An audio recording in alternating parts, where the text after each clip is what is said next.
Welcome everybody to your NFL Frenzy recap for today so far. I'm Rob Johnson for Entertainment for Everyone, and basically what I'm going to share with you guys today is some of the big stories coming out of NFL free agency. Sorry if I'm using my phone a little bit too much. I'm getting my Adam Schefter on to see what's going on. One of the big deals that I see coming out today had to beat the Seattle Seahawks getting Jimmy Graham. Why do I say Jimmy Graham? Because he's a deep threat down the field. He's one of those guys that Drew Brees relied on so much over the years. And for Drew Brees to lose a guy like this, you have to think to yourself, what is Drew Brees thinking right now in his mind? Is he thinking that he doesn't have the support anymore of the organization? Are they looking at Drew Brees saying, you're getting a little older in the tooth, you had a lot of interceptions last year, we don't really believe you anymore? Is this a rebuilding stage? I tell you what they're saying in Seattle. They're saying that we may have lost the Super Bowl last year. We may have lost it on the 1 yard line. But damn it, we're going to come back strong. We're hungrier than we've ever been. We brought back Marshawn Lynch. We gave him $11 million for 1 year. We're going to bring back Russell Wilson. He's going to be stronger. They're going to get back the Legion of Boom. Those guys were injured in the Super Bowl. The Seattle Seahawks are really looking to make a statement and say, you know what, NFL, we're here. We're here to make a statement. You guys are going to have to deal with us for the next 4 to 5 years. They're young. They're hungry. They're going to continue to be just great when it comes to playing football. When you look at the New Orleans Saints again, you know, they regressed last year. They're going to continue to regress as a football team, period. I see no way, unless they get some type of miracle in the draft, they bring in some great free agent. I don't see the New Orleans Saints doing anything. They struggled on defense last year, which was even more shocking, but not shocking when you look at some of the guys they lost. For the last few years, they lost some key. They lost a key safety. They lost Will Smith on the defensive line. So basically, when you look at the New Orleans Saints, they're crumbling. Their empire is right in front of our eyes, and a lot of Saints fans don't want to admit that. But we might be going back to the Aints days where people had bags over their heads because things are getting bad in a hurry.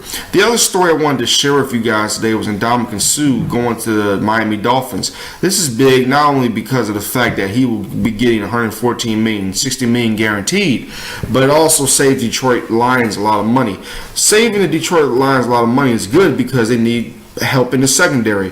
They need to bring another receiver, in my opinion. Golden Tate's very good. Calvin Johnson's a great receiver, but they need that third wheel lead receiver to come in and help Matthew Stafford. Matthew Stafford needs to get better, of course, but this frees up some money so they can go out and pursue some free agents, go out there and do better this year when it comes to the NFL draft. The Miami Dolphins, they're going to be very good on defense. They're going to be disruptive. They're going to have a guy in Sue who, on 50% of the snaps, disrupted the quarterback last year. The Miami Dolphins' biggest problem is Ryan Tannehill, point blank, period. If they don't fix the Ryan Tannehill problem, it doesn't matter what they do on defense. It doesn't matter who they bring in. He will still continue to struggle. For Ryan Tannehill, they need to get him out on the boot more. They need to get quality running back because Ryan Tannehill basically is a running quarterback. You know, a lot of people don't want to label him as that, but he was a wide receiver in college. So why not use that athletic ability to your advantage? You know, why not use it? You know, he hasn't gotten hurt yet. He's a big guy. He's a really bulky guy. You know, he gets down when he needs to. So use it. You know, Miami has a bright future, and the Detroit Lions like they have a bright future themselves because they saved some money. Third story I would say coming out of today would probably have to be. I would say, you know, even though it happened a few days ago, probably LeSean McCoy, the finalizing of that deal. You know, a lot of people are saying, why not Rob? Why not say Sam Bradford to the Eagles and Nick Foles to the St. Louis Rams? Because I basically don't give a damn about either one of the quarterbacks. I don't give a damn about the Philadelphia Eagles. I believe that both quarterbacks are average. They will struggle with their new teams. Sam Bradford will probably get hurt again. Nick Foles is an average. He's an average guy. You know, I give Chip Kelly some credit. He helped Foles become a good quarterback for 2 years.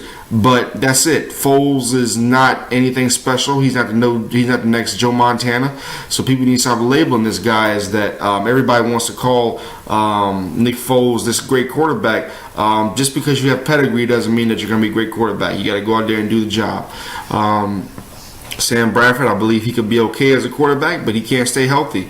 When you start having what ifs, it's about time for you to retire, get out the league. Take Jake Locker's his way of thinking. He got out of the league because he knows he's not that good. You say he doesn't have desire. No, it's not desire. He just got injured too much. He wasn't that good anymore. So, get the hell out.